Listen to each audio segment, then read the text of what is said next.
We are back 8:09 with former Wyoming Congresswoman Liz Cheney, a staunch conservative who voted with Trump 90% of the time for most of her term. She broke from most of her party in the wake of January 6th, leading the charge against him on the House committee investigating the insurrection that day. And after losing her primary in Wyoming last year, she's been hard at work on a new book. It's out tomorrow. It's called Oath and Honor, a memoir and a warning. Congresswoman Cheney, good morning. It's good to see you. Good morning, Savannah. Great to be with you. No time for pleasantries after I read this book. You said in the starkest terms, we will be voting on whether to preserve our republic in the next election.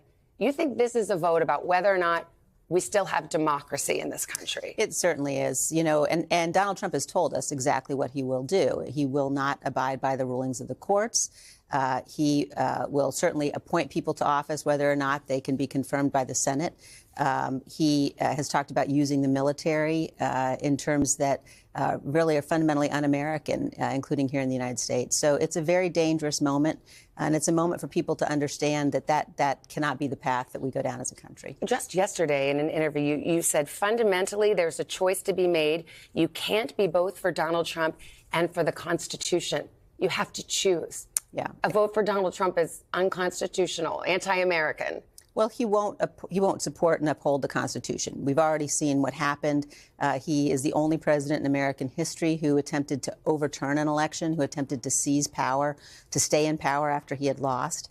And the reason that we didn't have a much more serious crisis was because there were people around him who stopped him, because there were people around the country, state officials, for example, who stopped him, who did not yield to the pressure that he put on them to change votes from Biden to Trump. We won't have that safeguard again. And he's so dangerous.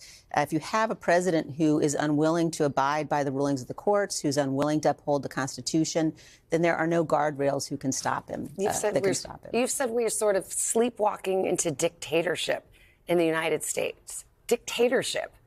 Is that what we would have if we reelect Donald Trump? I think it's a very, very real threat and concern. And I don't say any of that lightly. And frankly, it's painful for me as someone who, you know, has spent her whole life in Republican politics, who grew up as a Republican, to watch what's happening to my party and to watch the extent to which Donald Trump himself has, you know, basically determined that the only thing that matters is him, his power, his success, and that is not somebody you can entrust with the power of the presidency. It seems crazy to ask this and even crazier to fathom it, but do you believe if Donald Trump were elected next year that he would try to stay in office beyond a second term? That he would never leave office? There's no question. You think he would try to stay in power forever? Absolutely. I mean, he's already done it once. And in fact, if you look at what he did in the run-up to January 6th in terms of his pressure on the vice president not to count legitimate electoral votes, his pressure on the Department of Justice, on state officials, and then refusing to send help when the Capitol was under attack, he's already attempted to seize power. And he was stopped, thankfully, and for the good of the nation and the republic.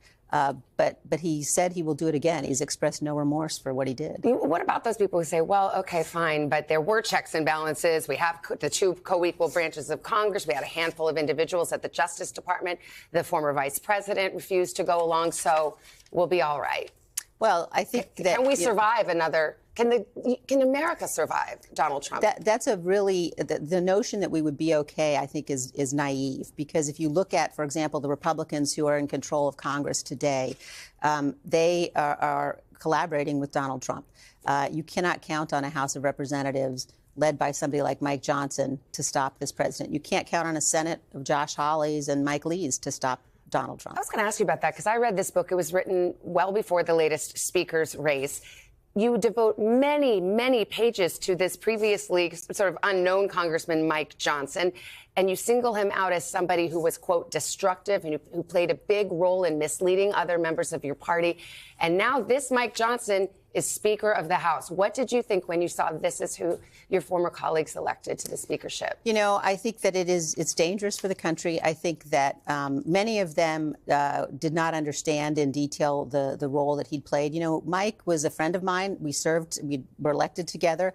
But Mike consistently throughout this post-election period was suggesting things that he knew to have no basis in fact, no basis in law, no basis in the Constitution, and advocating that members of the House get on board with helping Donald Trump to overturn the election. If we were to rerun the exact same scenario that happened in 2020, but happened in 2024 with Mike Johnson with the Speaker's gavel, what do you think would happen? I think that it is too dangerous to even contemplate going down that path, partly because they've all had practice now. What happened in 2020 and January of 2021, in many ways, they can look at as a practice run. And they know now what it would take, in fact, to attempt to completely unravel the foundations of our republic. You said the Republican Party of today has made a choice, has not chosen the Constitution. Do you think it would be better for Democrats to regain control of Congress in 2024? I think that this is a moment where a couple of things are really important. One is, as we talked about, Mike Johnson and the Republicans cannot be in the majority in January of 2025. The House of Representatives may well be called on to determine the outcome of an election if it's thrown into the House. I mean, this is just crazy stuff. You're Liz Cheney. Right. You were previously known as one of the most conservative members of Congress. You're the daughter of former Vice President Dick Cheney, and you're saying it would be safer for the country if Republicans weren't in control of the House. I think what we have seen is that you cannot count on this group of elected Republicans to uphold their oath to the Constitution. But what this moment also requires, Savannah, is that people come together across party lines, Republicans, Democrats, Independents, to stand for the Constitution. And that's why this election is so crucially important. You write that. You say every one of us, Republican, Democrat, Independent, must work and vote together. So I'll put it to you very plainly. Will you vote for President Biden if Donald Trump is on the other side of the ticket? We don't know yet who the nominees are going to be. Certainly, I hope that the Republicans don't nominate Donald Trump. But if they do? But I will never vote for Donald Trump, and I will do whatever it takes to make sure that Donald Trump is defeated including in 2024. a vote for Biden? I will do whatever it takes. Well, I know how deeply you feel about this. When you look at the train and you see some of these polls, and in a matchup between Trump and Biden, right now it is showing that it is Trump who wins, not just national polls, but in key battleground states. Do you wish that the Democrats had nominated someone other than Biden? Do you feel he is the best chance to defeat Donald Trump? I think we have to have the very best players on the field in order to ensure that Donald Trump is not elected again. And I think about this as a mother. I think about this as somebody who, it very much is an open question whether our kids are going to grow up in a country that is characterized by a peaceful transfer of power. So is Biden that person, or do you think there should be someone else? We'll have to see what happens, and we'll have to see who is nominated. But the single most important issue is making sure that Donald Trump does not have that awesome power of the presidency again. Just real quick, I keep thinking when I was reading your book about who is persuadable at this point. You call it a cult of personality on the Trump side. Okay, fine. So if you're in the cult, you're not going to be voting for anyone but Trump. And then you have people on the other side, they'll vote for the Democrats. This is a sliver of people who think, okay, I may not have loved Trump. I'm tired of his antics, but I'm worried about the border. I'm worried about crime. And I think Biden's too old. What do you say to them? They think that a Trump vote is, it'll end up being all right, maybe not pleasant, but it'll be all right. Yeah, I mean, look, I think that's a real problem. And I think that the challenge is to make sure that those people understand and recognize that a Trump vote is not acceptable.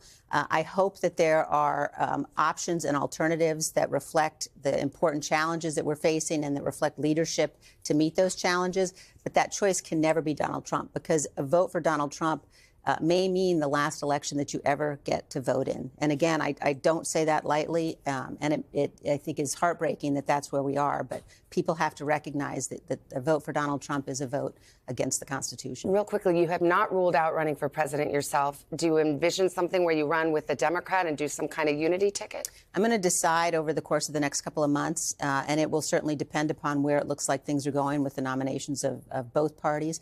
But again, I think it's a moment where people have to be willing to put partisanship aside and say the future of the country demands that we save the republic, and we're never going to get the chance to debate all the other really important issues if we allow Donald Trump the power to unravel the very foundations of our Constitution. Congresswoman Liz Cheney, thank you for your time. Appreciate it. The book is called Oath and Honor. It is out tomorrow.